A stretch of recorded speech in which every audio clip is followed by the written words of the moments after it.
오늘 우리에게 주시는 하나님의 말씀은 신약 성경 히브리서 9장 27절과 28절 말씀이 되겠습니다. 제가 가지고 있는 성경으로 신약 성경 362면에 있습니다.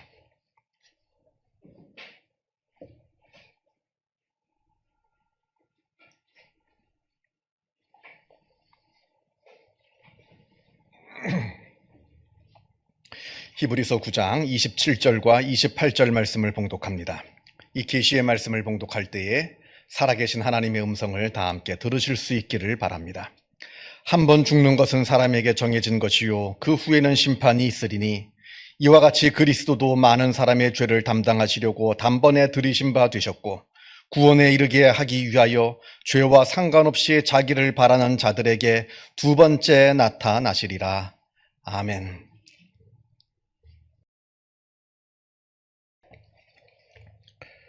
톨스토이의 작품 중에 광인의 수기라는 소설이 있습니다.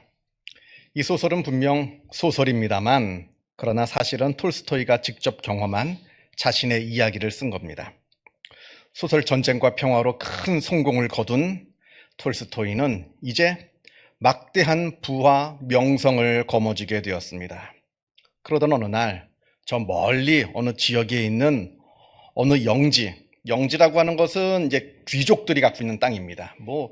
굉장히 큰 땅, 그래서 그 땅을 가지고 소작농들한테 임대도 하고 그 땅에서 나는 나무를 벌목해서 큰 돈을 벌어들이는 100평, 200평 이 정도 수준이 아니라 1000평, 10,000평 이런 엄청나게 큰 땅을 말합니다. 아주 좋은 영지가 매물로 나왔다는 소식을 듣게 됩니다. 그래서 그 땅을 사려고 톨스토이가 먼 여행을 떠나게 됩니다. 그러다가 중간에 날이 저물어서 어느 여관에 들어가 잠을 자려고 하는데 그날따라 이상하게 잠이 오질 않습니다. 그러면서 마음속 깊은 곳에서 이상한 기분이 듭니다. 이유를 알 수 없는 불안과 두려움이 마음을 사로잡습니다. 도대체 무엇 때문에? 지금 좋은 일 때문에 가는 거잖아요. 땅을 사러 가는 건데 무슨 이유로 이렇게 내 마음속에 불안한 마음과 두려운 마음이 드는지 그 이유를 알 수가 없습니다. 그저 막연한 이유를 명확하게 알지 못하는 그 막연한 불안과 두려움 그리고 우울한 마음까지 자기의 마음을 사로잡고 있는 것을 그 방에서 느끼게 됩니다. 일명 성공이라는 것을 거두었습니다. 큰 돈도 벌었습니다. 그래서 그 돈으로 땅을 사려고 지금 이곳까지 왔습니다만 그런데 이상하게 그날 밤 그 모든 것들이 다 허무하게만 느껴집니다. 아무런 의미 없는 허무한 것처럼 느껴집니다. 아니 남들은 나를 보고 러시아의 대문호라 이렇게 칭송하고 있는데도 이상하게 자기 자신이 혐오스럽게 느껴집니다. 자기 자신으로부터 내가 막 도망쳐 나오고 싶은 그런 생각이 듭니다. 그래서 너무 정신이 혼미해지니까 정신을 차리고 싶어서 바람을 쐬려고 이 방 밖으로 그 여관 밖으로 나옵니다만 그러나 계속해서 그 이상한 기분이 나를 계속 따라다니고 있는 겁니다. 그래서 톨스토이가 스스로에게 묻습니다. 이제 내가 인생의 성공도 거두었고 아무 일도 없이 모든 것들이 다 이렇게 잘 풀리고 있는데 도대체 왜 나는 이렇게 불안하고 두려워하고 있느냐 스스로에게 물었더니 자기 마음속 깊은 곳에서 이런 소리가 들리더랍니다. 너는 지금 죽음을 두려워하고 있단다. 왜냐하면 죽음이란 늘 너의 곁에 가까이 머물러 있기에 그러하단다. 지금 당장 죽게 돼서 죽음을 두려워하는 게 아닙니다. 언제인지는 모르겠지만 언젠가 나도 반드시 죽게 될 것이기에 죽음이 두려운 겁니다. 그리고 다시 한번 깊이 생각을 해보니까 이런 이상한 기분이 든 일이 오늘이 처음이 아니라는 겁니다. 아주 어렸을 때부터 종종 아무 이유 없이 갑자기 기분이 이상해지고 갑자기 아무 이유 없이 두려운 마음이 들곤 하였는데 그게 바로 지금 와서 생각해보니 어릴 때도 막연한 죽음의 두려움 때문에 그런 일들이 벌어지게 되었다라는 것을 깨닫게 되었답니다. 여러분, 우리 모든 사람은 다 죽음에 대한 불안을 가지고 있습니다. 여기서 불안이라고 하는 것은 공포와는 다른 겁니다. 심리학에서는 불안과 공포를 나누어서 이야기합니다. 공포라고 하는 것은 우리가 분명하게 느끼고 이유도 압니다. 예를 들어서 개공포증, 개만 보면 두려워한다든지 고소공포증, 이런 것을 이런 공포증은 그 대상도 분명하고요. 그 이유도 분명합니다. 그래서 그것을 해결할 수 있는 방법도 분명합니다. 안 만나면 돼요. 개공포증 있는 사람은 개를 안 만나면 괜찮습니다. 고소공포증 있는 사람은 높은 데만 안 올라가면 돼요. 공포증은 나에게 공포를 일으키는 그 대상을 내가 마주치지만 않으면 아무 상관이 없습니다. 그런데 불안은 다릅니다. 불안은 우리의 무의식 깊은 곳에 자리 잡고 있어서 우리는 그게 있는 줄도 잘 모릅니다. 그저 느닷없이 우리의 마음을 갑자기 휘어잡습니다. 이유도 없습니다. 무엇은 어떤 일이 생긴 것도 아닙니다. 그냥 어느 순간 그 불안이라고 하는 것은 내 마음을 휘잡아서 나로 하여금 아주 두려운 마음에 빠지기도 하기도 하고 우울한 마음에 빠지기도 하고, 그래서 이 불안이라고 하는 것은 해결 방법도 참으로 어렵습니다.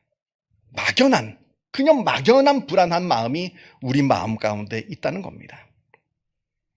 이 죽음에 대한 불안, 이건 노인들만 가지고 있는 거 아닙니다. 왜냐하면 노인만 죽는 거 아니거든요. 이런 말이 있습니다. 모든 사람은 언제 죽어도 이상하지 않을 만큼 모두 다 충분히 늙었다. 모든 사람은 언제 죽어도 이상하지가 않습니다. 아무리 젊은 청년이라 하더라도 죽습니다. 심지어는 젖먹이도 죽습니다. 이게 바로 우리 인간의 본 모습이라 하는 겁니다.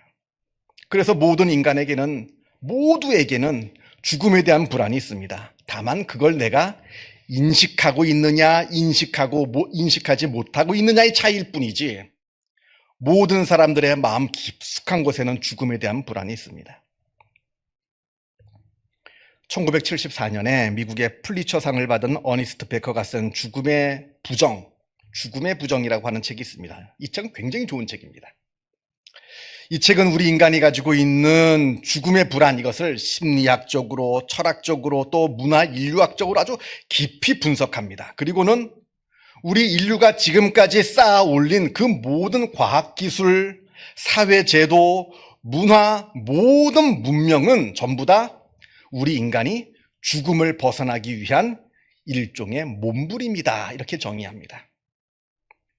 죽음을 극복하고, 죽음을 부정하고, 죽음을 잊어버리기 위한 몸부림. 그러나 그 인간의 그 몸부림이 결국은 실패하였노라, 이렇게 분석합니다. 여러분, 우리가 죽음을 부정한다고 죽음이 부정되나요? 우리가 죽음을 넘어서려 한다고 그 죽음이 넘어서지던가요? 지금처럼 의학이 발달되고 과학이 발달했음에도 불구하고 여전히 우리는 죽는 존재입니다. 여러분, 우리는 미래를 알지 못합니다. 여러분, 당장 5분 후에 나에게 무슨 일이 벌어질지 모르잖아요. 우리는 미래를 모릅니다. 우리는 미래를 모르지만, 그러나 분명하게 우리가 알고 있는, 우리의 미래에 대해서 분명하게 알고 있는 단 한 가지의 사실이 있는데, 그건 바로 우리는 언젠가 죽는다는 사실입니다. 이건 확실해요. 언젠가 나는 죽는다는 것은 확실합니다. 이건 죽음의 확실성입니다. 어리석은 사람은 자기가 죽는 줄을 모릅니다. 물론 머리로는 알죠. 자기도 사람이기에 언젠간 죽는다는 것을 압니다만, 머리로 아는 것 말고요. 마음으로 아는 것. 마음으로 깨닫지 못합니다. 머리로는 모든 사람은 다 죽는다 생각합니다만, 그러나 마음속으로는 아직 멀었다 생각합니다. 그걸 누가 장담하냐고요.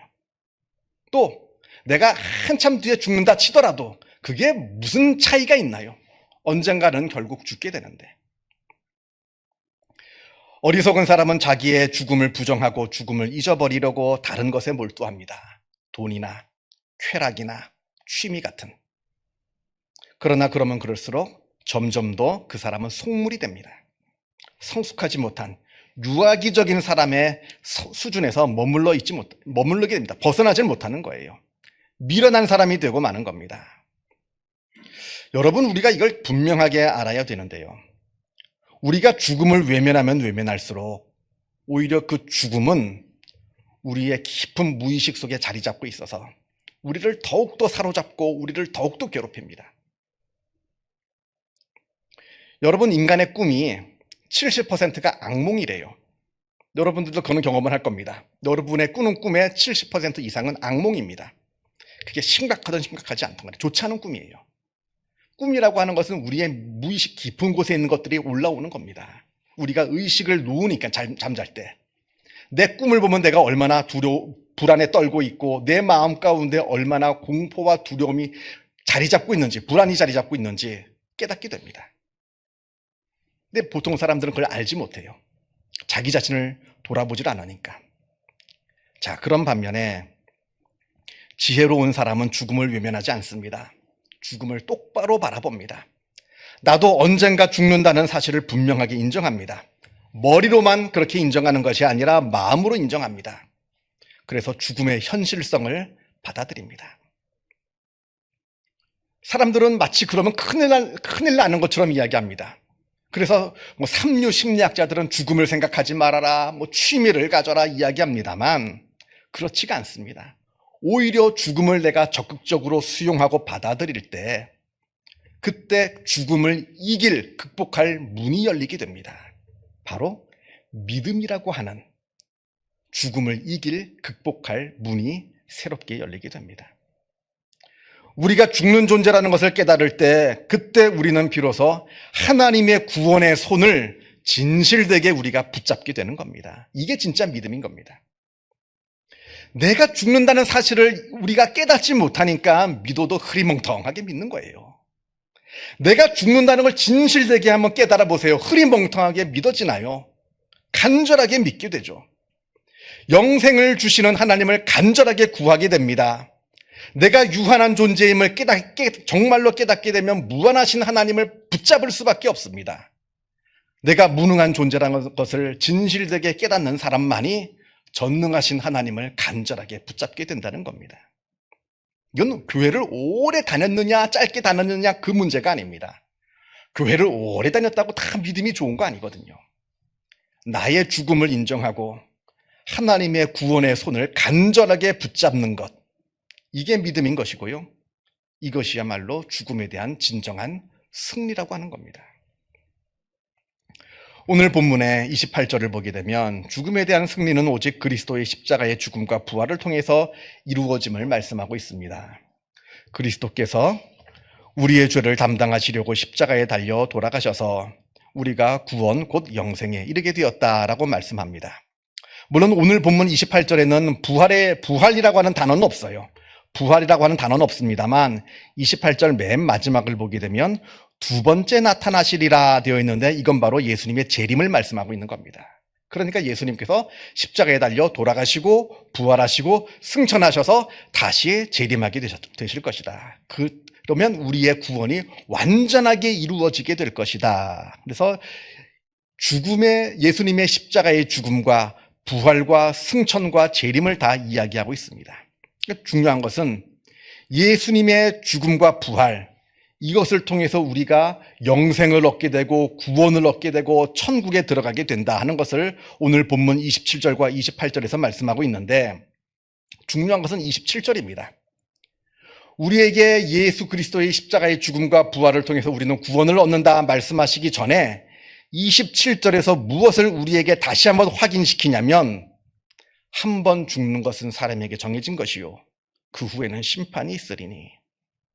왜냐하면 나의 죽음을 인정해야만 예수 그리스도의 십자가와 부활을 바르게 우리가 믿을 수 있기 때문에 그러합니다.